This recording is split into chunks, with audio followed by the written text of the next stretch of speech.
Buon pomeriggio da parte di Franco Segreto, rieccoci con Replay Europa Network. Oggi guardate un po', c'è Stella Battaglia con noi.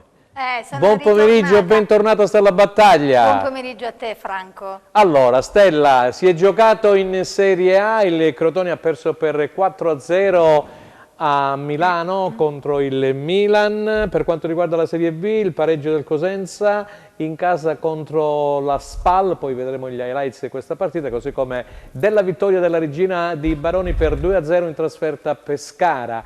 In Serie C c'è stato il derby che si è giocato domenica sera tra il Catanzaro e la Vibonese. La partita è terminata 1-0 per il Catanzaro, gol segnato ad un quarto d'ora dalla fine da Carlini. Allora ti do subito la parola perché di questo e di altro e di tante belle cose parleremo naturalmente calcistiche in questa puntata dell'8 di febbraio. Esattamente, grazie Franco. Buonasera amici sportivi e benvenuti al nostro appuntamento del lunedì, noi, voi ed il calcio delle calabresi. Volevamo aprire questa puntata con il botto, metaforicamente parlando, perché se solo i silani fossero riusciti a conquistare in casa almeno quei famosi 3 punti in classifica, ma ahimè i lupi, a caccia del successo interno, terminano la gara con un pareggio. Però mi preme onorare il nome di Falcone, parate tecniche, reattive e sempre salva risultato. Abbiamo prima interloquito con Franco e abbiamo notato che statisticamente con lui il Cosenza ha guadagnato fino ad ora 9 punti, quindi è bene annunciare un merito al portiere Falcone. Ottima prestazione, così come ha detto Franco, per la Regina che a Pescara conquista 3 punti in classifica con una vittoria ed una sfida giocata al meglio in campo. Per la Serie A invece il Crotone cerca punti, salvezza chiaramente recandosi a Milano ma senza difesa e con poca aggressività sotto porta. Ahimè il risultato termina Milan-Crotone 4-0. Ma ad un'intervista il mister Stroppa dichiara di essere molto soddisfatto della prestazione dei suoi ragazzi in campo dall'inizio del campionato fino ad ora, ma la classifica purtroppo piange. Di questo e di un altro ne parleremo con i nostri ospiti studio che vado subito a presentare. Un benvenuto particolare al mister Gianluca Gagliardi. Grazie mister per essere con noi. E un benvenuto a Giuseppe Milicchio, giornalista. Giuseppe che fa il bis. Salve. Perché la settimana scorsa abbiamo toccato indici d'ascolto altissimi, è andata veramente bene la trasmissione, quindi Giuseppe oggi è ritornato con noi. È ritornato prima di partire per Cittadella. Grazie perché per domani l'invito. si giocherà nuovamente. Allora, andiamo subito la parola a Giuseppe, 30 secondi perché poi abbiamo Lino Mutti da Rai Sport. Allora, subito un giro per quello che è successo a Cosenza. Cos'è successo a Cosenza? È il classico rischio calcolato per quanto riguarda il calciomercato del Cosenza, per quanto riguarda il campionato. Rischio calcolato perché? Perché è stata fatta la campagna acquisti, dovevamo prendere un attaccante, probabilmente un attaccante già pronto, abbiamo invece preso 2 giocatori importanti per la categoria, Marcello Trotta, l'abbiamo visto in un paio di occasioni, è già praticamente sulla via, almeno per poter giocare 45 minuti, di Bangkoku sappiamo praticamente nulla perché non vediamo gli allenamenti, ecco perché io dico rischio calcolato, si è scelto così e andiamo avanti. E allora Stella, vuoi leggere per cortesia il numero di WhatsApp sul quale possono interagire i nostri telespettatori? Grazie. Per poter interagire con noi in diretta vi ricordo il nostro numero 345 921 12 21. Allora, mister, qui mi scrivono in tanti, questo Cosenza che contro la maggior parte delle squadre si trova sempre in inferiorità numerica a centrocampo, contro la Spal 3-5-2, Cosenza con un 3-4-1-2, con Tremolada che faceva l'elastico, dava una mano a centrocampo, poi in attacco, eccetera, eccetera. Come si può sopperire a questo? E che partita hai visto tecnicamente? Spiegala ai telespettatori, grazie. Ma intanto atteniamoci alla partita, nel senso mettiamo da parte quello che è questo macigno dei 3 punti in casa. Con la Spal sottolineiamo subito che il punto ci può stare e ci può stare anche bene, perché bisogna avere rispetto dell'avversario. Il Cosenza forse l'ho avuto fin troppo all'inizio, perché ho visto una squadra che si preoccupava più di occupare quelle linee di passaggio, appunto come sottolineavi tu, che prendevano spesso Mora da una parte e Valote dall'altra. Si è abbassata, ha fatto giocare la Spalla nella propria metà campo, si è riunita nella propria metà campo, ma Questo non ha permesso alla SPAL, sinceramente il primo tempo è stata una partita anche bruttina da questo punto di vista, non ha permesso alla SPAL di tirare quasi mai in porta, se non in un'occasione nel primo tempo. Viceversa il Cosenza quando è ripartito l'ha fatto discretamente bene, alcune volte ha sbagliato l'appoggio della conclusione, altre come nell'occasione del gol è arrivato al successo perché ripetiamo sempre la stessa cosa. In Serie B ieri la maggior parte delle partite l'hanno determinate gli acquisti nuovi, a partire da Dionisi che ha sbagliato. E qui voleva arrivare. Ti posso bloccare che abbiamo Lino Mutti al telefono? Buon pomeriggio, mister. Pronto?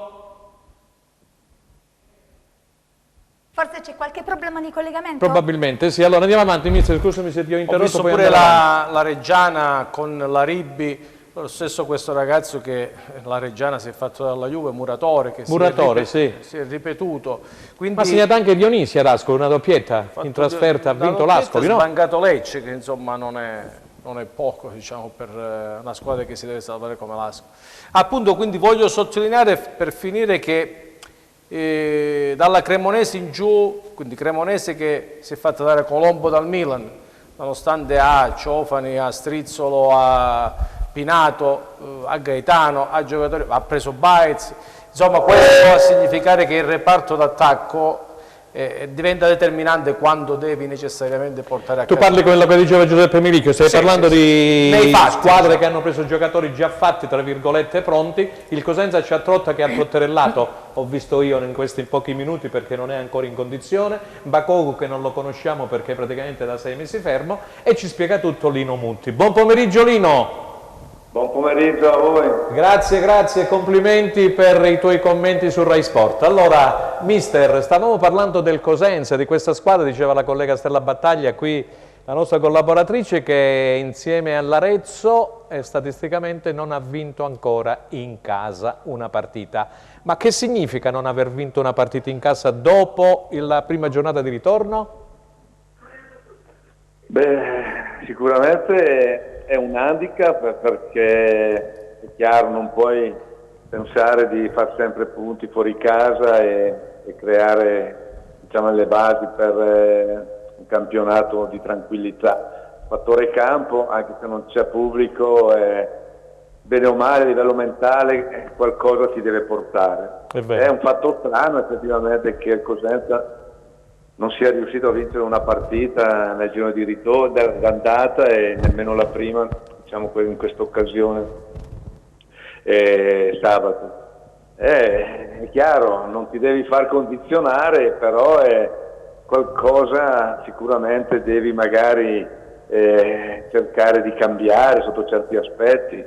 Non so cosa potrebbe, diciamo così, fare Occhiuzzi, però una visione un po' diversa magari dell'atteggiamento tattico in casa, visto che effettivamente il pareggio a volte non ti comporta quel salto in classifica che è auspicabile per il Cosenza, a volte magari una piccola variante, bisognerebbe magari un piano B, studiarlo, vederlo. Allora, qui c'è con noi mister Gianluca Gagliardi, che è stato uno dei primi allenatori del Cosenza in quarta serie, e Giuseppe Milicchio. Il mister è tutto per voi. Giuseppe, vai. Ma col mister praticamente che cosa facciamo? Sfondiamo una porta aperta perché è un grandissimo conoscitore dei vari campionati, guarda tutto, segue tutto, poi tra l'altro adesso con questa sua partecipazione diretta al campionato di Serie B sulla RAI ha alle mani dentro e ha cominciato a dire qualcosa di importante. Di importante? Assolutamente, perché la vede anche dal punto di vista tecnico, quindi sa come si gestisce poi nel lungo un campionato. La domanda invece ritorna praticamente a quella che è stata l'introduzione col mio primo intervento in trasmissione. Un rischio calcolato, dicevo mister, è quello che ha fatto il Cosenza nell'acquisizione di 2 attaccanti, perché il vero problema era proprio l'attacco di questa squadra, visto che nel girone d'andata avevamo il peggiore attacco della stagione. Rischio calcolato perché prendere 2 giocatori, non è una prima punta Trotta, di Bakoku sappiamo quelle che sono le caratteristiche, ma solo su Wikipedia, perché in effetti nell'ultimo anno l'abbiamo perso di vista.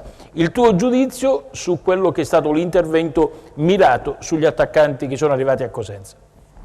Ma guarda, è chiaro che sono 2 attaccanti di un profilo medio-alto, visto che il percorso che hanno sempre fatto. C'è da valutare la loro condizione e diciamo, come dire, l'adattabilità nel gioco del Cosenza. Trotta lo conosciamo bene, Macalà, com'è che si chiama? Adesso mi sfugge un po' il nome. Bacoku, quello del Carpi, Lino, ex Carpi. Di un certo tipo a livello fisico. Però ecco, è chiaro che anche il mercato non è che offrisse chissà quali opportunità importanti, per cui bisogna un attimino avere pazienza e verificare sul campo la portata di questi innesti. Certo, aver perso Weiss per me è stata un po' una ferita perché era un giocatore che poteva sicuramente in certe occasioni magari spaccarti un po' la partita, anche se quest'anno magari era un po' al di sotto delle aspettative. Però ecco, è una situazione sicuramente che deve maturare e dovrà essere bravo Occhiuzzi a cercare di inserire questi ragazzi negli equilibri che lui riterrà opportuno, insomma. Il campionato è un campionato tutto da giocare, c'è una classifica veramente molto corta sotto tutti gli aspetti, per cui nessuno è al sicuro e questo comporta sicuramente grande capacità di gestire ogni piccolo momento, sia negativo o positivo, senza perdere la lucidità che devi avere quando un campionato, diciamo, come ti ho detto, ha un equilibrio così forte. Gianluca Gagliardi per mister Bortolomutti. Intanto buonasera mister. Sì, volevo appunto parlare di questo, un campionato che come da pronostico si sta rivelando molto equilibrato verso l'alto, lo aggiungo io, perché le neopromosse, in modo particolare Monza, Regina stessa, anche se i punti non gli danno ragione al momento, hanno costruito rose importanti per la B. Non vedo sorprese né in negativo né in positivo in questa classifica, mister, non so se lei è d'accordo. Sì, no, condivido. Anche lo stesso Vicenza ha un'ottima classifica, la stessa Reggiana, le neopromosse, come hai detto te, si sono calate nella categoria senza tanta reverenza, con la voglia di salvarsi, e addirittura il Monza con uno spirito da protagonista incredibile. Per cui effettivamente c'è diciamo, come ti ho detto prima, un equilibrio tale che erano anni che forse non si vedeva. Penso anche... Ma c'è qualcosina in più l'Empoli, Lino? L'Empoli c'ha qualcosina in più? Guarda, perché io l'ho vista giocare, a me piace l'Empoli, è una bella squadra. L'Empoli moltissimo, poi ti devo dire che il Monza alla fine farà valere il suo patrimonio di giocatori e si imporrà, io credo, perché ha lì una rosa così di qualità che non credo comporterà dei problemi a Brocchi, se è capace di gestirla con un equilibrio, con intelligenza, perché a volte sai anche avere certe situazioni così importanti e non utilizzare, magari poi ti possono, come dire, si creano dei malumori, situazioni di tensioni interne che magari vanificano tutto quello di buono che sai. Però c'è la guida Galliani, c'è la guida un grande dirigente. Vabbè, abbiamo detto tutto, ora sono pure al governo. Stella Battaglia, e poi Giuseppe l'ultimo e dobbiamo lasciare il mister. Vai Stella. Mister Mutti, chiedo scusa, come vede lei la prestazione della Regina invece? Ma a Pescara dici? Sì, a Pescara, sì, nell'incontro. Ha fatto una partita veramente importante, uno scontro diretto, che non era facile, diciamo, avere un approccio con quella tranquillità e sicurezza, che poi a lungo andare ha gestito molto bene nei 90 minuti, andando a vincere meritatamente. Una prova di maturità sicuramente, guarda, è un buon auspicio per la Regina una vittoria del genere. Vai Giuseppe, che lasciamo libero il mister. Hai ancora voglia di tornare a lavorare, mister? Sul campo? Quella non manca mai, è la mia vita. E allora guarda le prossime partite, perché Pescara e Frosinone mi sa che sono due piazze che sono veramente... Io crederei più Frosinone, non so. No, vabbè, io dico in linea di massima, no? Bisogna avere le raccomandazioni giuste ormai. È vero, mister. Abbiamo detto tutti di Galliani, eccetera, eccetera. Lino, domani si giocherà di nuovo e naturalmente Sì. chi ha una bella rosa, una rosa lunga, potrà effettuare un turnover. Ai noi, per le piccole squadre, diciamo quelle che hanno... Quello purtroppo... influisce molto, influirà moltissimo. Sì, sicuramente influirà perché è chiaro, tra Covid e tutte situazioni varie che si sono È vero. verificate, la vita è stata un po' complicata, sia a livello proprio della normalità nostra e anche a livello sportivo, e come per tutti il campionato avrà delle difficoltà e chi ha rose importanti sicuramente sarà agevolato nel gestire un turnover con più equilibrio. Grazie a Lino Mutti per essere stato con noi, grazie e buon lavoro. Un saluto a voi, buon pomeriggio. Grazie mister. E insomma, ha detto tante delle belle cose, no Giuseppe? Beh, il mister legge è quella che è Ha la... letto tante cose e ha mandato tanti messaggi. Sì, ha cominciato a mandare un messaggio per quanto riguarda la risoluzione eventualmente di un assetto tattico da dover adoperare quando si gioca nelle partite casalinghe. Casalinghe, bravo. Perché se non riesci a trovare la vittoria un motivo c'è. Gli acquisti sono stati fatti, indovinati, specialmente Tremolada è stato un acquisto devastante che ha avuto quell'impatto che diceva il mister Gagliardi prima ad Ascoli con Dionisi, ma chiaramente anche a Reggio Emilia con la Ribi. Il Cosenza l'impatto positivo l'ha avuto con Tremolada, che ha cambiato e ha migliorato anche quello che è l'atteggiamento di altri giocatori. Ne ha avuto benefici sicuramente Daniele Sciaudone, che è migliorato nel suo atteggiamento in campo. Quello che purtroppo non riusciamo a vedere è il discorso dell'attacco, ma lì dobbiamo ragionare purtroppo ragionare nel medio periodo, perché andiamo incontro al buco nero, cioè non sappiamo che cosa ci sarà. Questo lo può sapere soltanto Occhiuzzi, che lavora con la squadra durante il corso della settimana, di lui ci fidiamo, perché in questo momento... Magari la variante, scusami, la variante di cui parlava mister Mutti potrebbe essere proprio la presenza di Tremolada, cioè quando prediligi questo tipo di gioco con 2-1 o 1-2, visto che hai uno che è Tremolada, visto che è il classico trequartista con il piede buono, per essere, appunto, usare un eufemismo ma educato, magari invece di due giocatori che bravi nell'attaccare la profondità,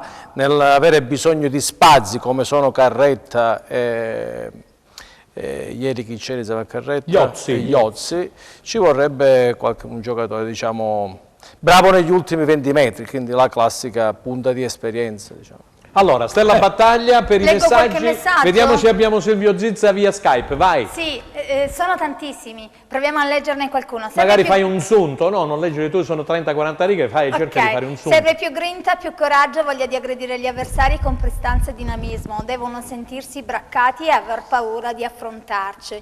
In B non esiste il Real Madrid, esistono squadre ben attrezzate ma vulnerabilissime. Buongiorno, non è possibile che ogni partita si pareggi, con questi risultati si va direttamente in Serie C. Occhiuzzi dice chiaro, sempre... il discorso è quello. È normale. Occhiuzzi dice sempre che è soddisfatto, ma la classifica piange. Parlate un po' della preparazione atletica deficitaria. Dopodiché volevo chiedere al signor Milicchio, come mai stamane era particolarmente emozionato in diretta radio su Ionica? Non lo so. Giuseppe? Allora, prima la preparazione atletica, scusate se mi date la camera, prima la preparazione atletica, per questa domanda io non sono affatto d'accordo perché la squadra è una squadra importante, la condizione è quella che è. Giuseppe, gli ultimi due sono d'accordo con te, io personalmente avrei preso due attaccanti, non dico diversi, ma un attaccante almeno pronto e l'altro tipo un Bakoko Trotta, che con un po' di tempo, però due attaccanti devi aspettare 15-20 giorni, magari Trotta è entrato prima, ma per Bakoko i tempi saranno questi. Considerata la posizione deficitaria del Cosenza, io l'avrei preso uno pronto. In effetti un telespettatore scrive, al solito sono stati presi giocatori non pronti, per averli in pieno, così come ha detto Franco, arriveremo a metà girone di ritorno e nelle restanti partite sarà difficile recuperare. Poi vedremo. Giuseppe, allora. Allora, noi praticamente ricominciamo come se avessimo dato un titolo a questa trasmissione. Trasmissione, bravo. Rischio calcolato. Che cosa vuol dire? Vuol dire che in questo momento il Cosenza Calcio... Ma ti può andare sempre bene questo rischio calcolato, Aspetta, Giuseppe? La domanda te la devi porre, ma no? il rischio calcolato vuol dire non è che il calcolo ti porta poi ad ottenere l'obiettivo che ti prefiggi. Noi ci mancherebbe altro. Ci come me mancherebbe lo altro. auguro per il Cagliari, ma anche lì il rischio non è stato calcolato. Adesso voglio dire, in questo caso probabilmente chi ha le mani sulla squadra sa che questa squadra può reggere ancora botta per un periodo limitato, cioè per un mese ancora può reggere in queste condizioni, cioè praticamente fare risultati, perché non dimentichiamo che noi nell'ultimo periodo abbiamo fatto il risultato a Monza, abbiamo vinto la partita di Chiavari e abbiamo pareggiato in casa contro Una la vittoria, Spalla. due pareggi. Poi, Tre pareggi mi pare. alla fine insomma siamo praticamente in linea. Silvio Zizza, eccolo con noi, direttore sportivo, scouting. Ci sei? Vediamo, non sento il ritorno. Parla un attimo Silvio? No, non ti sentiamo. Pronto? Mi senti? Adesso sì, Adesso Silvio, sì. adesso sì, grazie. Grazie per aver accettato l'invito, Silvio. Allora hai sentito, abbiamo avuto Mister Mutti, ha mandato un po' di messaggi, questo Cosenza che non riesce a vincere una partita in casa, e insomma se ci sono tanti problemi da risolvere, specialmente tra le mura amiche. 21 punti in classifica, ieri ha vinto anche la Reggiana, ho visto la partita contro l'Entella, addirittura una vittoria in rimonta per 2-1 e quindi è una classifica giù abbastanza corta, però in casa bisogna accelerare. Silvio, ci sei? Sì, intanto grazie a te per l'invito, è sempre un piacere, anche se magari mi riprometto quando vorrai di poter venire. Un'ospitata per te c'è sempre, come per il dottore Federico, come per tutti. Allora Grazie. scusami Silvio, mi dicono che Sì. c'è un attimo la pubblicità, rimani con Ok, noi va e bene, andiamo va bene. subito in pubblicità. Stella. Ok, vi lasciamo qualche minuto per andare in pubblicità. Restate con noi, non cambiate canale.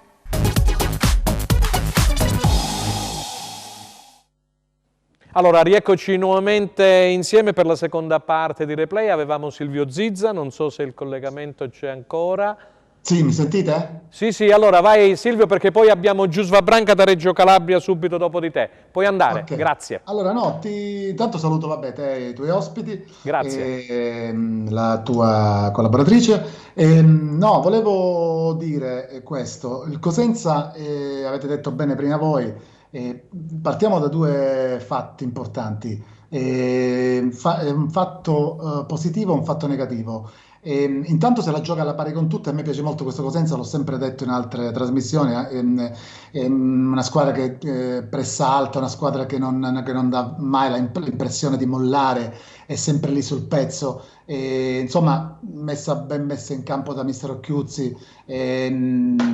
Secondo me, per quanto riguarda il gioco, il Cosenza sarebbe tra le prime in classifica. Il problema qual è?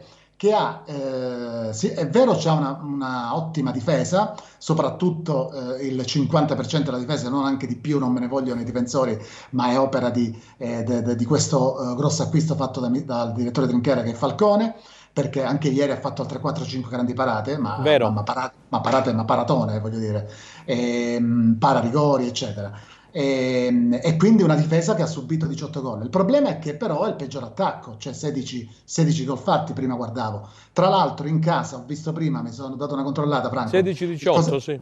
E infatti il Cosenza in casa segna 5 volte, mentre fuori 11 gol fatti. Vorrà dire una cosa, no? Ora io non penso che sia il problema del San Vito Marulla, ci mancherebbe altro. Il problema è che, come diceva mi pare prima mister Gagliardi, che ha buoni giocatori, è vero, anche Tremolada e tanta roba, perché io ripeto, l'avevo detto anche alla tua collega Franchino, Sì. non riesco a capire come Tremolada non giochi a Pordenone, un giocatore così, non lo so, vabbè, i misteri del calcio. E comunque, però davanti non me ne vogliono gli Ozzi e Carretta, che sono ottimi giocatori, ma magari adesso vedremo con Trotta, ma manca un giocatore da doppia cifra che la butti dentro. È quello che fa fare la differenza poi al Cosenza, perché se no, se vai a vedere, se l'è giocata sempre con tutti, paradossalmente il Cosenza viene da una partita importante sul campo dell'Entella, anche con la Spalla ieri, nonostante gli mancassero sì dei giocatori, però ha ribattuto colpo su colpo, perché se andiamo a vedere è vero che la Spalla nel secondo tempo ha avuto 2-3, dopo il gol di Mora ha avuto 2-3 parate di Falcone clamorose, però è anche vero che c'è stata la punizione di Tremolata pericolosissima, il gran tiro di Tremolata con quella bellissima azione, il tiro di Trotta messo come dire, da Tremolata, mi pare proprio in bocca al portiere. Insomma, voglio dire, un Cosenza che se la gioca sempre alla pari. Quindi secondo me Sì, senti Silvio, sul mio cellulare personale arrivano dei messaggi che vorrei girarti e poi do subito la parola a Stella perché poi dobbiamo metterci in collegamento con Reggio Calabria. Mi dicono alcuni tifosi, caro Franco, dobbiamo assolutamente migliorare nei calci d'angolo e battute agli avversari, perché non è la prima volta che il Cosenza sulle palle native prende gol.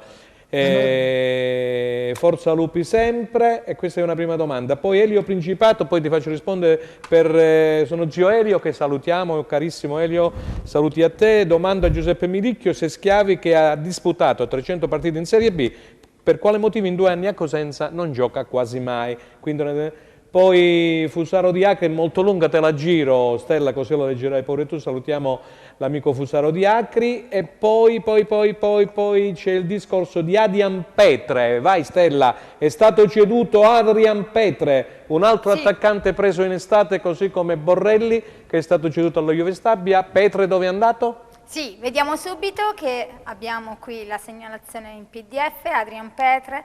La società Cosenza Calcio comunica di aver perfezionato la cessione del diritto alle prestazioni sportive con la formula del trasferimento temporaneo fino al 30 giugno 2021 del calciatore Adrian Peter alla società AFC Uta Arad. Uta Arad, di Bucarest mi pare, no? Bucarest. No, di Arad, in Romania. Ok, all'attaccante classe 1998 che ha collezionato 9 presenze in maglia rossoblù, l'augurio di vivere la nuova esperienza professionale nel migliore dei modi. Quindi Adrian Petre è finito, caro Giuseppe, all'Utarad, è stato ufficializzato, naturalmente in prestito tornerà per fine anno. Allora, puoi rispondere, poi salutiamo Silvio Zizza, puoi rispondere? Assolutamente. A zio Elio Schiavi. Sul discorso di Schiavi, cosa dire a zio Elio? Dobbiamo dire che se non lo ha fatto giocare il primo allenatore, non lo ha fatto giocare il secondo allenatore, e sono allenatori che vedono il calciatore durante la settimana, un motivo ci sarà. Non penso che sia antipatico, assolutamente no. Ci sarà un motivo determinato, probabilmente dalla condizione fisica che lo ha bloccato durante lo scorso campionato, ad alcune gerarchie che sono venute fuori durante poi il corso del lockdown, e l'inizio di questa stagione che ha visto una difesa che se ne dica è in linea con quello che è il suo rendimento. Schiavi ha avuto poca possibilità di essere partecipe, magari lo potrà essere magari in questo finale di campionato. Dubito che possa essere comunque un titolarissimo di questa squadra. Allora Silvio, ci sei? Sì, volevo dirti, Franco. Sì, che poi casomai ci risentiamo dopo le 4, abbiamo anche un altro ospite subito prima della chiusura, perché Giuseppe ci dovrà lasciare per impegni precedentemente assunti. Vai. Ti volevo dire soltanto che quei lettori, non so, quel messaggio mi ha letto nel pensiero, perché ti stavo per dire che quando parlavo di Falcone, no, mi riferivo al fatto che su 2 palle inattive a Chiavari e ieri in casa con la SPAL, il Cosenza ha preso 2 gol che quantomeno evitabili, insomma, evitabili, sì. Quando Costa è rimasto libero con Lentella, ha calciato quel gran sinistro, un bolide terraria, e poi il gol di testa di Mora, che lì insomma i difensori centrali lì la devono... È stato Ghiozzi che ha mancato la marcatura, l'abbiamo visto e rivisto da solo. Ma lì il discorso... Scusami Giuseppe, posso salutare? Assolutamente sì. Silvio, ci sentiamo casomai fra una mezz'oretta, 3/4 d'ora, va bene? Prima della chiusura. Grazie per la disponibilità. Allora lasciamo Silvio e andiamo a Reggio Calabria, prima Giuseppe e poi ci mettiamo in contatto con Reggio. Sul discorso dell'atteggiamento difensivo mi può dare una mano chi chiaramente è stato seduto in panchina, noi guardiamo dalla tribuna, però l'atteggiamento, si parlava di Ghiozzi che ha lasciato libero chiaramente Mora, lì è da studiare e da lavorare probabilmente su quello che è il discorso difensivo, proprio sul momento di andare a trovare l'uno contro uno. Sentiamo Gagliardi e poi non è un gli discorso highlights. facile, insomma. È l'errore quasi identico quello commesso da Legittimo a Monza. Si guarda la palla, si dimentica l'avversario in un fazzoletto, perché lì si parla di 1 metro, 1 secondo, la palla la vedi all'ultimo. Per me, io una cosa che, ecco, se devo rispondere all'allenatore, io andrei sulle furie, perché per me esiste l'uomo. si deve marcare prima di tutto, di ogni cosa, e poi eventualmente pensare ad altro. Il fatto che Ioz si vede dalla televisione è molto semplice. Lo vedremo, continua la vedremo corsa adesso gli highlights. E lascia Mora 30 cm indietro. C'è stata la spizzata di Missiroli sulla battuta d'angolo di Dickman. Esatto. E allora vediamo un attimino dalla regia che ci dicono se possiamo andare a vedere gli highlights, oppure abbiamo Giusva Branca da Reggio Calabria, non so. Ci sono. Ecco qua. Grande Giusva, buon pomeriggio, grazie per essere con noi, Giusva. Grazie a voi sempre. Allora, noi stavamo disquisendo sul Cosenza, ma parliamo, introduciamo anche la regina, ne ha parlato anche Lino Mutti poc'anzi. Allora, una bella vittoria in trasferta 2-0 a Pescara che rilancia la regina. Avevate mister Mutti? Sì, sì. Sì. E io purtroppo sono in giro e non vi ho potuto guardare. Una delle persone più belle sul piano umano che abbia conosciuto nel mio ormai lungo percorso nel calcio. Sì, concordo perfettamente con te. Ha parlato del Cosenza, ha parlato della regina. Probabilmente fuori posto in questo mondo. Ha detto che non ha la raccomandazione giusta perché Giuseppe Milicchio gli chiedeva sono due panchine che potrebbero saltare da qui a qualche giorno, domani sera. Sì, ma da un po' di anni non ha la raccomandazione giusta. Sì, Frosinone, esattamente. Frosinone. Un pesce d'acqua perché è troppo una persona per bene. È vero, concordo con te. Allora, introduciamo la regina, Giusva, dai. La regina si è tirata fuori da una situazione che si stava facendo complicata a Pescara, perché comunque contro un Pescara che a mio modestissimo avviso è veramente debole, credo che sia la più debole di tutte. Insieme all'Entella, dai, diciamolo, insieme all'Entella, dai. Non credo, sai che non credo. Personalmente ritengo l'Entella superiore. Sì, comunque al di là di questa gara al ribasso, la regina ancora al 72esimo era 0-0 a Pescara. Poi nel momento in cui si è preso di coraggio Baroni e ha inserito anche la seconda punta, perché la regina sta giocando ormai regolarmente con una punta sola, e quindi ha inserito Denis insieme a Montalto, a quel punto Pescara non è più riuscito a controbattere, la regina ha avuto gioco facile a vincere 2-0. Questo per quanto riguarda Pescara. Adesso all'Entella, il calendario della regina è molto strano, perché ha fatto Pescara, adesso all'Entella, quindi le ultime due, sì. E poi lunedì prossimo a Cosenza. Quindi sono tre scontri diretti uno dietro l'altro. Dopodiché ha 8 gare molto complicate, diciamo con le prime 10 in classifica. Quindi la regina sa perfettamente che deve cercare di fare quanti più punti possibili in queste partite, a cominciare dalla gara di mercoledì, perché la regina giocherà mercoledì contro l'Entella, alla quale peraltro mancherà Menez, che è squalificato. Allora, non so se c'è Giuseppe Milicchio che vuole porre una domanda a Giusva, così lo liberiamo. Sì. Giuseppe, poi c'è la nostra Stella Battaglia con un po' di messaggi che leggiamo subito. Vai Giuseppe. Tra le squadre praticamente... Ciao Giusva. No, scusami Giuseppe, mi arriva un messaggio, Giusva, mi dicono che c'è stato Gallo che nei giorni scorsi ha rilasciato una dichiarazione che ha detto che gli acquisti estivi sono stati sopravvalutati. Beh, saluto... mi pare che lo dica la storia questo. Vabbè. Dall'ovvio siamo dispensati. La differenza tra le squadre di bassa classifica, tu hai parlato di questi che sono gli scontri diretti che la regina dovrà fare nel breve periodo, poi troverà tutte squadre importanti. Una differenza e un'analisi la possiamo fare velocemente: la differenza tra la regina e probabilmente le altre squadre di bassa classifica sta nell'attacco. Il Cosenza è deficitario, la regina magari può fare una sconfitta, magari anche brutta, però anche una vittoria, perché ha gli attaccanti. Tu mettevi in evidenza proprio il fatto che è bastato il modo di gestire la gara negli ultimi 10 minuti, l'arrivo di un secondo attaccante, e la regina è riuscita a vincere la partita. Io dico una cosa molto terra-terra, quasi da bar, che poi voglio dire c'è molta verità in quello che si dice nei bar sul piano concettuale. Io dico che la regina ha fatto arrivare adesso altri 11 calciatori.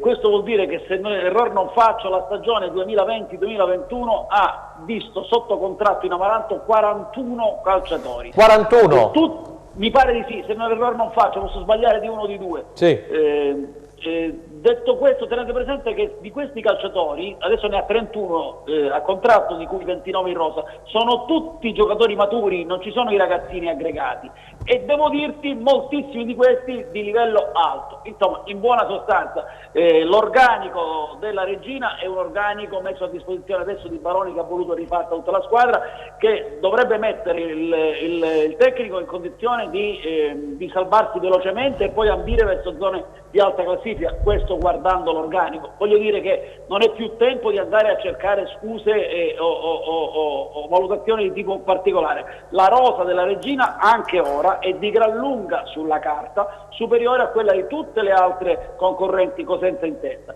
È ora che però, voi sapete cosa ho sempre detto del Cosenza dall'inizio della stagione, è ora che la Regina si metta a giocare come una squadra, cosa che devo dire sta cominciando a fare da qualche giornata con Baroni, prendendo esempio proprio da squadre minormente dotate sul piano tecnico come il Cosenza stesso, anche se il Cosenza dopo gennaio è un po' cambiato secondo me, e che però hanno una cifra di squadra, di Cosenza, molto superiore. Io credo che con questo organico la Regina non possa che tirarsi fuori velocemente da questa posizione di classifica, e ove non lo facesse non può prendersela con nessuno. Grazie Giusva per questo intervento assai interessante, grazie per la disponibilità. Allora andiamo subito a leggere i messaggi, poi parola a mister Gagliardi e Giuseppe Milicchio. Sì, allora qualche messaggio di qualche telespettatore. Guarascio deve capire che questa categoria è da difendere a denti stretti e quindi è il momento di fare uno sforzo che faccia gioire una tifoseria degna della Serie A. Volevo chiedere un'altra cosa, perché secondo voi Occhiuzzi insiste con Carretta, perché non fa gol? E chi gioca? Io. A volte E chi va in sbaglia campo? i più semplici Già due non li passaggi. abbiamo, glielo rispondo io a questo. Già due non li abbiamo, che sono al momento non a meglio atletica me. Se togliamo Carretta, chi va in campo? Dovrebbe andare Sueva e dovrebbe andare praticamente gli Oz. Vai. Buon pomeriggio Franco a te e ai tuoi ospiti, sono Pasquale da Acri. La mia considerazione è di essere soddisfatto per il risultato ottenuto contro una squadra Lo che siamo tutti. ha tutte le carte in regola per ambire alla Serie A. Il Cosenza ha carattere e orgoglio per affrontare la partita domani con il pugno giusto. Lascia ben sperare il lavoro che sta facendo il mister Occhiuzzi. Buon pomeriggio, un punto d'oro, le vittorie arriveranno contro le squadre alla nostra portata, siamo sulla buona strada. Buon pomeriggio, sono Giuseppe da Altomonte e anche se sono un profondo sostenitore di Occhiuzzi, ritengo che non si possa essere sempre soddisfatti della squadra per come gioca, se poi non si vince mai. No, scusami, voglio rispondere, non è per come gioca, caro Giuseppe, è che non si vince in casa, è un record negativo, come lo abbiamo avuto lo scorso anno, di cui praticamente si è interessato il Cosenza, la CNN, la BBC, il calcio internazionale. Diciamo, o no Giuseppe? Quest'anno purtroppo ci si sofferma sul discorso che il Cosenza è una squadra, l'abbiamo detto all'inizio, dei professionisti insieme all'Arezzo a non aver vinto in casa. Questo non depone bene per un futuro, voglio dire, di classifica. Vai. Secondo molti Occhiuzzi deve provare a cambiare modulo, è testardo col suo 3-4-1-2 e se non ci riesce sarebbe meglio che si dimettesse. Guarascio chiami Mutti, visto che lo vediamo molto intraprendente. Dobbiamo assolutamente migliorare nei calci d'angolo battuti dagli avversari. Idda avrebbe bisogno di accomodarsi in panchina, forza Lupi sempre. E poi ancora continuano. Sì, continuano, intanto diamo la parola a Gianluca. Gianluca, hai visto i messaggi, tu vieni spesso qui da noi. Chiaramente insomma è uno spaccato della tifoseria. Sì, sono tantissimi, non riusciamo a leggerli tutti e chiediamo scusa a priori. Ne arrivano tanti, altrimenti poi sì, insomma... anche le mail di stima che mandate in redazione, vi ringraziamo, però chiaramente la puntata ha durata... Lo spaccato è questo, grazie Stella, lo spaccato è questo, insomma, hai sentito l'umore dei tifosi? Sì, ma quando si inizia, Franco, fino al giorno d'andata, alla fine del giorno d'andata si disquisisce sulle singole partite, sugli errori, sulle qualità o meno della squadra, eccetera, eccetera. Quando si arriva al giro di boa bisogna dare grande considerazione a quelli che sono i numeri. Se i numeri dicono che hai il miglior portiere è da una parte, ringraziando a Dio, l'acquisto importante, ma d'altronde ti deve far pensare che evidentemente subisci tanto per mettere in evidenza il portiere. Ha subito anche la spalla con Beriscia. Se sei l'attacco, ecco, purtroppo meno prolifico, vuol dire che sei una squadra e hai la miglior difesa, vuol dire che sei una squadra che probabilmente prepari le partite troppo in funzione dell'avversario, quindi riesci a limitare gli attacchi degli avversari, ma poi fai difficoltà a reagire e quindi a proporti poi in fase offensiva. Se sei una squadra, io adesso non ricordo, ma l'ha avuto un rigore il Cosenza? Uno. Tremolata. Allora, le considerazioni sono due: o arrivi poco in aria o hai attaccanti poco scaltri in aria, perché anche lì si tratta di quella, chiamiamola puramente furbizia calcistica, no? Procurarsi il calcio di rigore. Se sulla palla inattiva No, io non dico contro perché purtroppo è un dato di fatto che stai sbagliando qualcosa singolarmente e non da reparto. In fase offensiva, cioè nella fase propositiva sulle palle native il Cosenza, non ricordo se ai tempi di Tiritiello che non facciamo un gol su angolo, giusto? Assolutamente. Io chiedo a te che sei più presente sui numeri, quindi significa che bisogna lavorare A sulle palle native perché determinano le partite nella gran parte dei casi, B essere più scaltri in fase offensiva, quindi procurarsi la punizione al limite dell'area, il rigore, significa arrivarci con la giusta idea, ma poi alla fine ci vuole il giocatore. Scusami, ci saluta Ettore Granato, che salutiamo l'amico Ettore Granato insieme ad Enzo Barbiere e tutta le loro famiglie. Ciao caro amico Franco, complimenti per la trasmissione, grazie Ettore. Volevo porti una domanda sulla scia di quello che ha detto poc'anzi mister Bortolomutti. Non sarebbe il caso che Occhiuzzi rivedesse il sistema di gioco almeno in casa? Vi saluto, grazie. Giuseppe.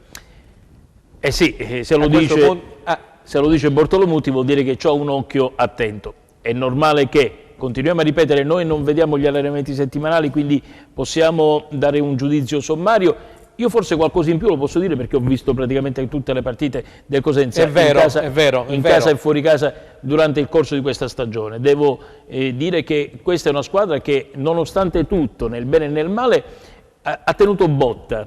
E tra l'altro vorrei fare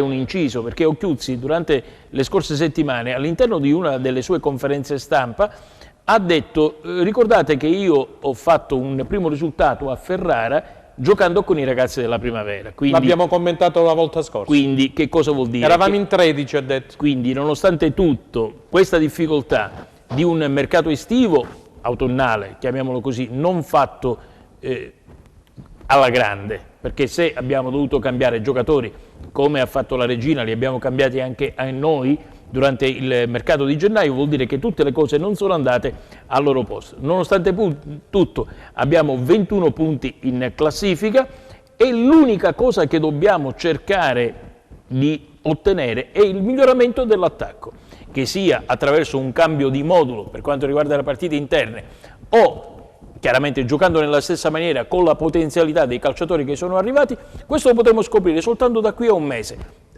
Torno a ribadire un concetto iniziale: adesso bisogna purtroppo soltanto aspettare, perché questo è stato il discorso iniziale del torneo, cominciare in quella maniera ed era un rischio, e arrivare a gennaio senza andare a prendere un giocatore giorno 1 ma prenderlo giorno 31 nelle ultime 2 ore vuol dire che tutti insieme, presidente, direttore sportivo e allenatore, hanno condiviso questa scelta, quindi dobbiamo, se vogliamo, fidarci e aspettare i risultati. Benissimo. Highlights allora, dopo le domande di Stella, andiamo a vedere gli highlights che ce lo chiedono i telespettatori di Regina e Cosenza. Cosenza pareggiato 1-1, dicevamo, contro la Spalla, ha vinto la Regina per 2-0 a Pescara. Vai Leonetti, grazie. È diventata davvero un tabù la vittoria casalinga per i Lupi, che oggi pomeriggio al Marulla non sono andati oltre il pari con la SPAL. La squadra di Occhiuzzi non riesce a invertire la rotta e conquista un punticino che però fa morale contro un avversario tosto che al pronti via prova ad impensierire i padroni di casa Convaloti, che calcia di destro dalla distanza, ma la sua conclusione è debole ed è facile preda di Falcone.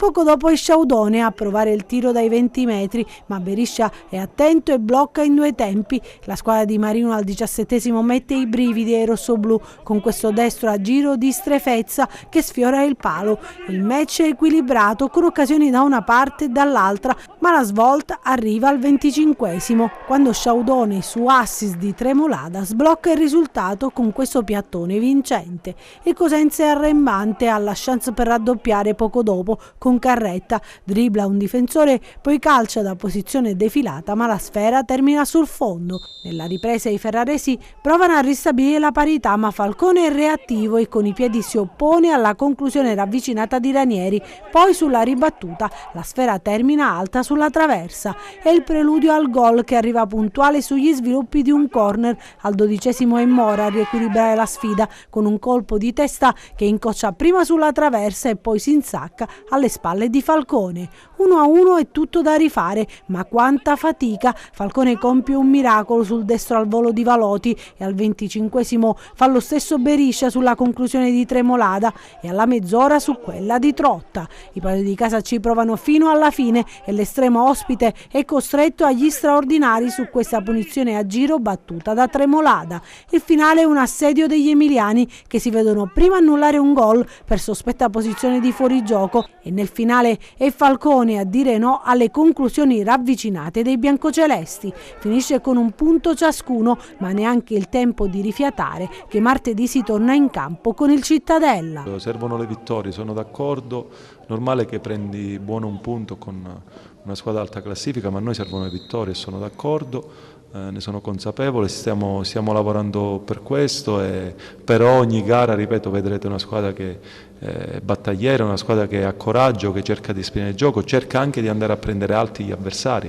Ecco, squadre come oggi che poi magari ti aprivano molto, non è a volte semplice, devi trovare dei tempi di scalate, quindi lavoriamo, quindi ha un dispendio energetico importante e quando poi in questa pressione in avanti recuperi palla devi essere bravo a fare un break, a breccare in avanti per trovare le soluzioni giuste. Termina invece il digiuno della Regina che all'Adriatico fa la voce grossa con il fanalino di coda Pescara condannato alla quarta sconfitta consecutiva e rilancia la propria posizione in classifica. La squadra di Baroni inizia subito forte, determinata a portare a casa il risultato, ma la gara soprattutto nei primi 45 minuti sembra bloccata con il Pescara che chiude gli spazi e non concede nulla ai calabresi, costretti a fare di necessità virtù. La svolta arriva nel secondo parziale quando il tecnico Amaranto cambia qualcosina e spiazza gli avversari. Denis, dopo aver gettato alle ortiche un'occasione facile al 72esimo si fa perdonare con questa rete che vale il riscatto. Pochi minuti più tardi è ancora la Regina a trovare il raddoppio con Montalto servito da Bianchi. Nel finale i padroni di casa rischiano di capitolare, ma gli Amaranto si accontentano delle 2 reti e portano a casa 3 punti d'oro in chiave salvezza. Andiamo qualche minuto in pubblicità, restate con noi.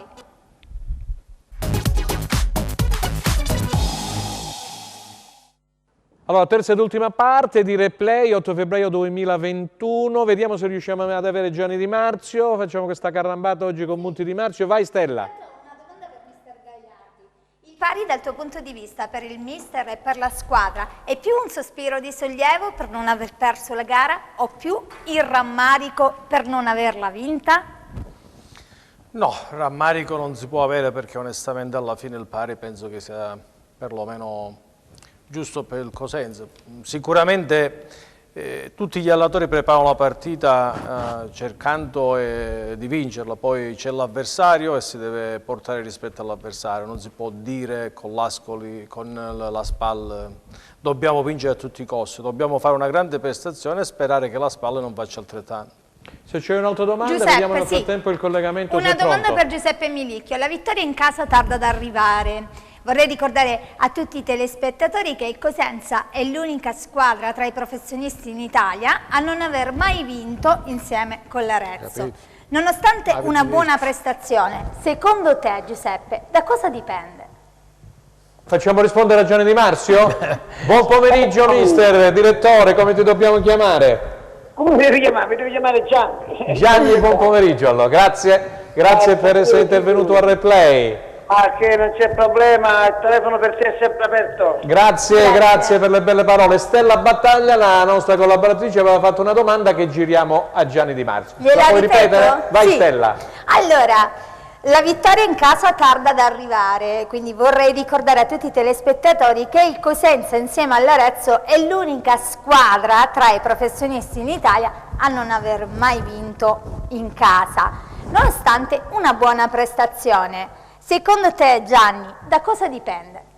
Beh, cosa dipende? Tanto bisogna far gol e non prenderli, che è la cosa più importante, però devo anche dire che in effetti una risposta a una diagnosi di questo tipo c'è, perché di solito in casa tu devi avere la possibilità di poter organizzare con il palleggio una certa fase d'attacco, mentre in trasferta il Cosenza però ha fatto i doppi dei gol in trasferta, evidentemente gioca un po' più basso, arretra la linea difensiva e riesce ad andare in contropiede. Questo lo dovessi fare anche in casa, specialmente in questo, con questo maledetto Covid che non c'è pubblico, per cui normalmente il pubblico ti aiuta, ti trascina ad andare sempre all'attacco. Ecco. Allora adesso invece che non c'è pubblico la squadra dovrebbe meditare di giocare 20 metri, 30 metri un po' più indietro per poi ripartire d'attacco, ma è molto difficile fare questo. Invece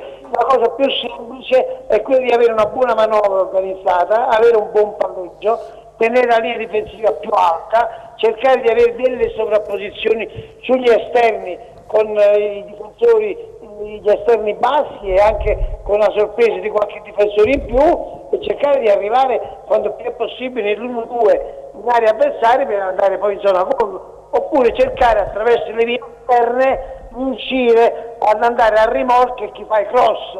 Ecco, adesso bisogna vedere questi nuovi come si inseriscono, e quindi io penso che il problema sarà risolto al più presto, perché non è possibile avere anche l'attacco, tra l'altro più anemico della Serie B insieme allo stesso Pescara. Se tu, cara Stelle, mi hai fatto una domanda trappola, io ti rispondo con molta praticità.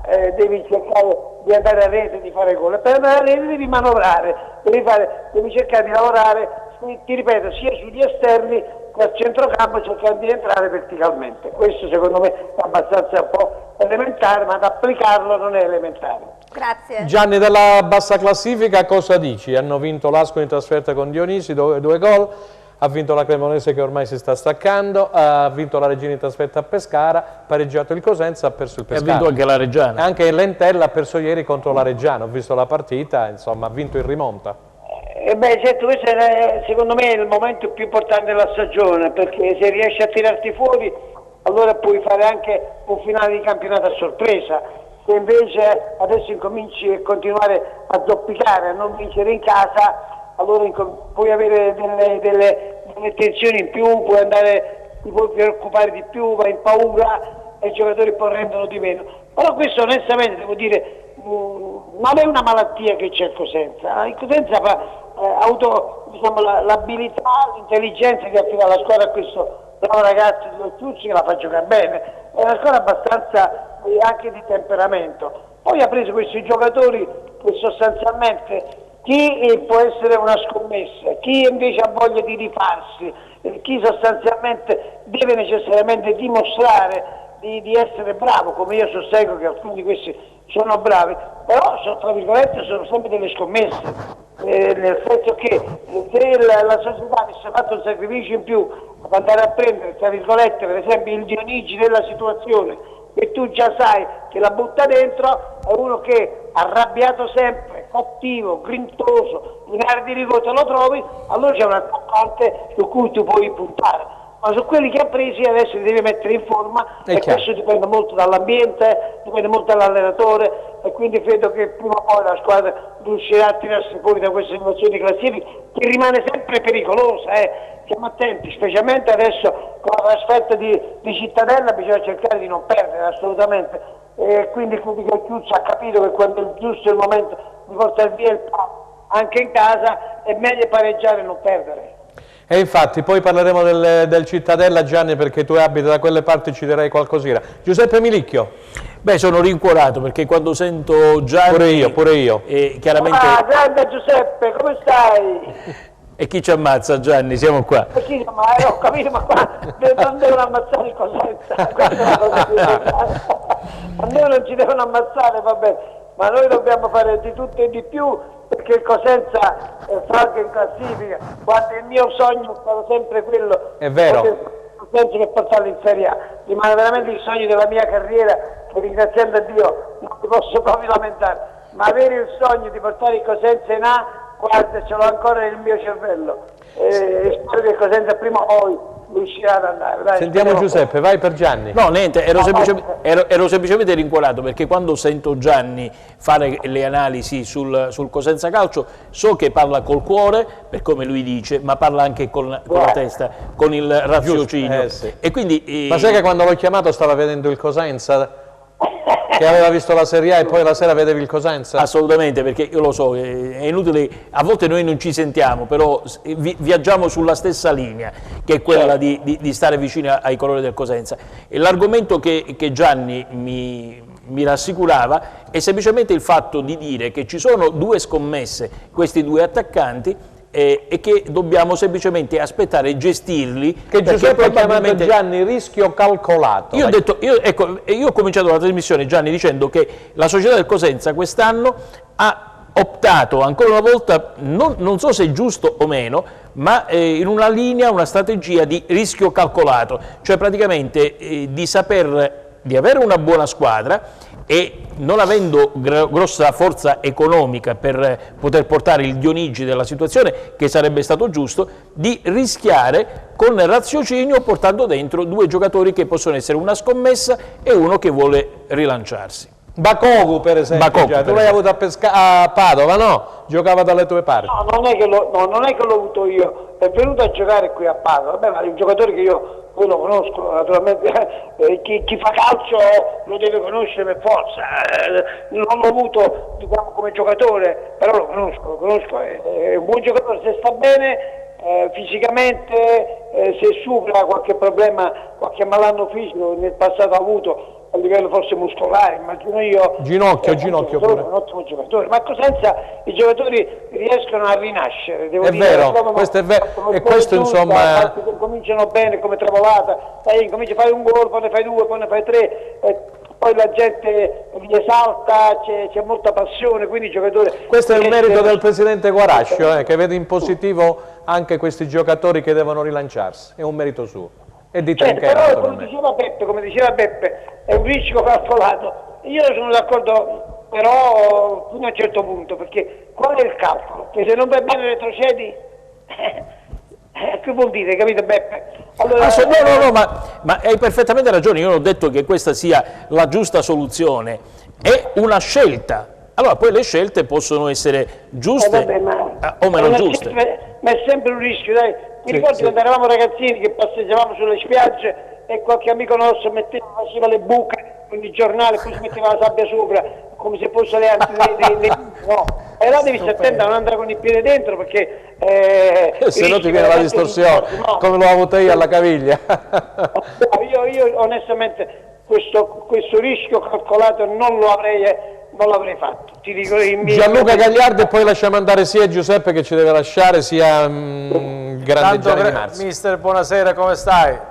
Tutto a posto, siamo un po' prigionieri in casa con questo Covid, però hai lasciato il Virginia di Cosenza e sei a casa lì a Padova praticamente. Che devo fare? Ho fatto addirittura 2 mesi al Virginia. Ho fatto la pandemia, meno male. Pensavo e lo vorrei dire ad alta voce con te, non è che manchi un po' di praticità a questo calcio, non parlo chiaramente del Cosenza ma in generale, cioè ci sia molta teoria, si pensi molto all'ego dell'allenatore che vuole dare l'impronta, vuole arrivare a giocare dalla difesa fino all'attacco palla a terra anche quando non è possibile? Questo sicuramente, questo è fuori discussione. Oggi purtroppo gli allenatori che non giocano così o che non vogliono giocare diversamente non si sentono apprezzati. È una malattia che stanno prendendo un po' tutti ed è sbagliato. Io sono d'accordissimo con te. Se tu non hai giocatori che puoi cominciare il gioco da dietro, è necessario che tu invece devi cercare la seconda palla, vale a dire la palla lunga, salire con la linea difensiva, è chiaro, e poi accorci immediatamente in pressing alto sulla squadra avversaria. Ma guarda Inzaghi per esempio del Benevento, lui era uno di quelli che ha sempre fatto un calcio attentistico, e invece adesso ultimamente purtroppo anche lui ha cominciato a giocare da dietro come i portieri, per esempio, non li alleni più con le mani, ma le devi allenare con i piedi, perché devono essere i primi giocatori, il primo difensore a poterla giocare, perché poi non serve a niente, parliamoci chiaro, che tu sei all'89esimo o al 90esimo e devi tenere la palla a giocarla in area di rigore, uno stretto, a me mi fa venire infarto. Io non te lo permetto, fai la palla, metti la palla a 30 metri, chiamiamo gli attaccanti che saltano di testa, saliamo con la linea difensiva, il discorso finisce lì. È una malattia purtroppo che stanno prendendo un po' tutti, ma è una malattia che già è stata sorpassata da Guardiola già da qualche anno, invece adesso noi siamo in ritardo, hai capito? Siamo in ritardo. Gianni, scusami, un'ultima cosa, Cittadella Cosenza, e poi abbiamo che si giocherà domani alle 19 e poi mercoledì ci sarà Regina Virtus Entella. Hai un minuto? Sì, come no, per me Cittadella in casa è una squadra abbastanza forte, mi pare che ha vinto 6-7 volte. 6 partite vinto. Quest'anno ha vinto quasi più dentro che fuori. Di solito è una squadra spregiudicata, l'ambiente tranquillo, quasi l'ambiente che è casalingo se vogliamo, e questo condiziona molto la squadra ospite, perché crede di poter fare risultato come se fosse una partita di allenamento. Invece non è così, loro giocano molto sulla quinta, sulla velocità, ti aggrediscono, sulle palle inattive, si buttano dentro, creano molti spazi, attaccano gli spazi, quindi è una gara che bisogna farlo con molta intelligenza, come la sta facendo Chiuzzi in trasferta, tenere bene le marcature ben strette nelle proprie zone e agire di contropiede, e quindi credo che il Cosenza possa fare un'ottima partita. Regina? Ma con Regina, sai, tu parli di derby con la Regina? No, Regina Entella c'è poi mercoledì. La Regina Entella, ma quelle sono partite, la Regina adesso si è rimessa in ottima forma, si è rimessa in gareggiata, anche la Regina ha giocatori di grossa esperienza, però onestamente deve cercare in tutte le maniere di vincere la partita, così affossa di più l'Entella e si porta più avanti. E io penso che per noi un pareggio sarebbe giusto. Grazie a Gianni Di Marcio, lo salutiamo, ti salutano gli amici in studio. Un abbraccio a tutti, ciao Peppe, ciao Franco. Ciao. Allora, la provocazione finale. Giuseppe, no? Ci dice l'ultima cosa perché ci doveva lasciare. Io vi lascio l'ultima cosa, una piccola provocazione. Prego. No? Ci vogliono i soldi, la gestione di Guarascio, la testa di Gianni Di Marzio per il grande sogno. Insomma. Benissimo, allora è stato molto chiaro. Grazie Giuseppe umile. Per aver accettato il nostro invito. E ci deve lasciare per impegni assunti precedentemente, rimane mister Gianluca Gagliardo. Allora Stella, sì, mister, andiamo con i messaggi per Gianluca. Sì, dai. Dopo leggo qualche messaggio. Mister, ho una domanda per te. Il presidente Gallo della Regina nei giorni scorsi ha dichiarato che alcuni giocatori acquistati in estate sono stati sopravvalutati. Cosa ne pensi? Ma intanto non ci dimentichiamo che la Regina ha fatto un cambio di allenatore, che contestualmente è stato anche un cambio di visione e di gioco e di modulo, e pertanto è stato fatto un mercato anche in funzione di quello che sono le idee del nuovo allenatore Baroni, probabilmente. Dire che insomma gli acquisti fatti nel mese di agosto, luglio, sì, insomma siano stati deludenti mi sembra un po' eccessivo. Probabilmente molti o alcuni non si sono calati nella parte. Ok, sì. Vado a leggere qui. Ci ricolleghiamo con Silvio Zizza, così lo salutiamo. Vai. Sì, Idda lo vedo stanco, gli ultimi gol presi sono mancate. Idda? Parla di piano? Sì, Idda? Ho capito. Sì. Allora, gli ultimi gol presi sono mancate marcature sue, come con la spalla. Dovrebbe giocare Schiavi adesso, anche perché Idda è in diffida. Guardate Carretta come è stato egoista, invece di mettere a sinistra ha tirato in porta, eravamo al secondo tempo. Spero proprio che la prima vittoria al Marulla quest'anno arrivi proprio lunedì prossimo al derby contro la Regina. Forza Lupi. Gli attaccanti del Cosenza ritornano troppo a centrocampo, pressano, si stancano e quando vanno in area non sono lucidi per segnare. Buonasera a tutti, propongo a questi tifosi che criticano di rivedersi tutte le partite del Cosenza. Il Cosenza c'è e riteniamoci fortunati di avere Occhiuzzi. Buonasera a tutti, volevo fare un appello alla società del Cosenza, ma questo chiaramente rispondo al telespettatore che noi non possiamo dare una risposta in merito, ma comunque leggo la sua domanda. se per lunedì 15 febbraio, prima del derby con la Regina, era possibile far entrare nel pomeriggio qualche ultra nello stadio per mettere qualche striscione come scenografia e colorare il Marulla di rosso-blu. Questo sicuramente noi non possiamo e allora rispondere. queste hai fatto bene a leggerlo, salutiamo tantissimi telespettatori che ci seguono e io prima poi di andare a leggere il prossimo turno vado a ricollegarmi con Silvio Zizza proprio per parlare di questo Cittadella Cosenza e della partita che la Regina poi dovrà giocare, Regina Virtus Entella e Cittadella Cosenza. Allora Silvio Zizza, ci sei di nuovo? Sì, rieccoci. Eccoci qua. Allora, che dici di quel Gianni Di Marcio? L'hai sentito? Come ti è sembrato? Sempre carico, vulcanico, adrenalinico? Potrebbe ancora allenare, secondo me, perché aveva spiegato in maniera... Hai visto tatticamente, tecnicamente che cosa ha detto? Immaginavo il campo e mentre lui parlava, no, c'è proprio... Tra l'altro sono d'accordissimo con lui su questa regola assurda che se hai il Barcellona è un conto, no? Sì. Ma spesso e volentieri la utilizzano tutte le squadre, partendo dal portiere, sì, che è vero che devi cercare, così facendo magari riesci ad aprire le squadre avversarie e quindi a infilarle e ripartire, ma non tutti ci riescono perché non tutti hanno difensori tecnicamente bravi, con i piedi eccetera, però lo fanno e prendono i gol, perché adesso non mi vengono in mente, ma ha voglia i gol presi. Del resto anche la Juve, se ti ricordi, con Alexandro spesso e volentieri partendo da dietro ha preso gol, quindi io dico che sono dell'avviso anche un po' come dire, della vecchia guardia, cioè lanci sta palla, la classica spizzata, c'hai l'uomo alto davanti ma intanto scende anche il terzino all'esterno, magari per sfruttare la seconda palla, mister? Sì, dai. Sì, ma in ogni cosa ci deve essere Sentiamo un'idea Gagliardi. e ci deve essere un motivo, nel senso, se io in funzione dell'avversario, in funzione dei giocatori che ho a disposizione, mi devo essere bravo a capire qual è la situazione migliore da attuare. Non c'è un gioco necessariamente da dietro o il bisogno di buttare necessariamente palla, deve essere fatto in funzione di questi due fattori che poi determinano non solo il gioco ma anche le partite. Se invece penso di fare le partite a tavolino muovendo i giocatori come se si giocasse a Subbuteo, vuol dire che stiamo parlando di un altro sport. Allora, Franco, posso fare una domanda al mister? Sì, no, volevo andare a leggere prima il prossimo turno che ce lo chiedono. Leggiamo il prossimo turno, vediamo se Enzo Leonetti ce lo manda. Prossimo turno è la classifica della Serie B.Eccola qua. Allora, Stella, Cittadella Cosenza, eccolo là.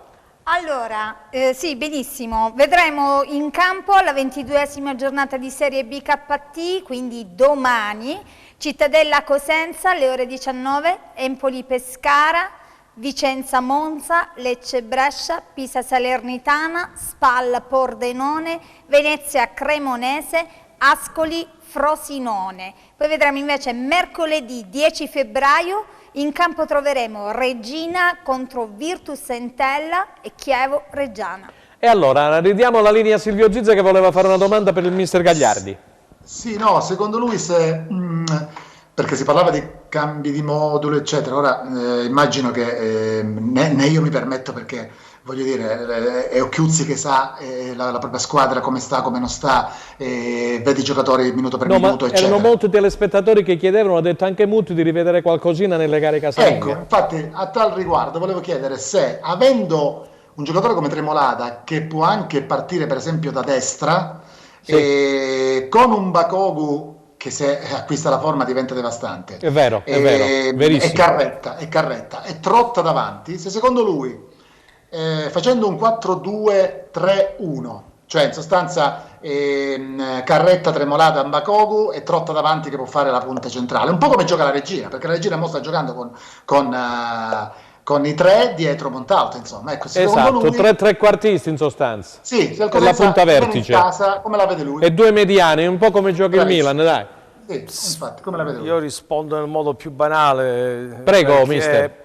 I numeri lasciano il tempo che trovano, poi bisogna vedere come vengono interpretati e i giocatori sempre che hai a disposizione. È vero che la Regina ha cambiato, ma quando hai giocatori polivalenti come è innanzitutto Folorucio che lega bene i reparti e riesce a fare le due fasi con facilità, allora tutto diventa più semplice. Quando tu hai i centrocampisti come lì è il Cosenza, diciamo chiamati passisti, nel senso che non hanno quel cambio di corsa, quindi a ripartire fai più difficoltà a guadagnare campo. Certo è che Bakoko e Trotta, attenzione, sono due ottimi attaccanti ma hanno bisogno di spazio e di profondità. Nello stretto e con Tremolada non penso parlano la stessa lingua e quindi potrebbero avere delle difficoltà a giocare palla a terra. Tu dici è meglio forse nelle ripartenze il Bakoko? Soprattutto Bakoko, lo ricordiamo, Franco. No, ma io lo dicevo all'esterno, mister. Sì, come esterno sì, no, ma sono d'accordo. Partiamo sempre dal presupposto che i giocatori bravi possono giocare dappertutto, soprattutto se la squadra li sopporta e li supporta nella maniera giusta. Certo. Allora, scusami che andiamo a leggere i risultati. Enzo Leonetti, che siamo in chiusura della Serie C. Ieri vi ho detto che il Catanzaro ha vinto il derby con un gol al 74esimo di Carlini contro la Vibonese. Poi andiamo a vedere la classifica generale della C e ci salutiamo. Vai, sì. Stella. Allora, i risultati di Serie C: Avellino Palermo 1-0, Bari Viterbese 0-1, Catanzaro Vibonese 1-0, Cavese Paganese 1-0, Potenza Foggia 0-1, Teramo Monopoli 1-1, Turris Bisceglie 2-2, Virtus Francavilla Juve Stabia 0-1. Ha riposato il Catania. Invece andiamo a vedere la classifica di Serie C. Troviamo al comando con 53 punti la Ternana, a seguire Bari 42, Avellino 41, Foggia 36, Catanzaro 35, Catania Teramo 34, a seguire Juve Stabia 30, Virtus Francavilla Turris 28, Casertana Palermo 27, Viterbese 25, Vibonese 22, Monopoli 21, Bisceglie Potenza 17, Cavese 16, chiude la classifica Paganese con 15 punti. Allora, ha vinto il Catanzaro, il Bari grande difficoltà di Auteri, si parla di un cambio di allenatore. Cosa vogliamo dire? Siamo nei minuti finali. Dobbiamo chiudere. Ci dicono che dobbiamo chiudere. Allora niente. Dobbiamo chiudere. Abbiamo letto. Vi ringraziamo per aver seguito la nostra trasmissione e ringraziamo il coordinatore Franco Segreto, mister Gagliardi e Giuseppe Grazie. Ti fai salutare? Ci vede Zizza, sì. Silvio Zizza? Sì. Ciao Silvio, grazie. Silvio. Alla prossima. Grazie a te, saluti da mister Gagliardi. Ciao, grazie. Grazie. Vi ricordiamo la nostra replica questa sera alle ore 23, invece con replay in live ci vediamo martedì 16 febbraio alle ore 15. Per parlare poi naturalmente del derby tra Cosenza e Regina che si giocherà lunedì sera. Assolutamente sì, grazie per averci seguito. Arrivederci.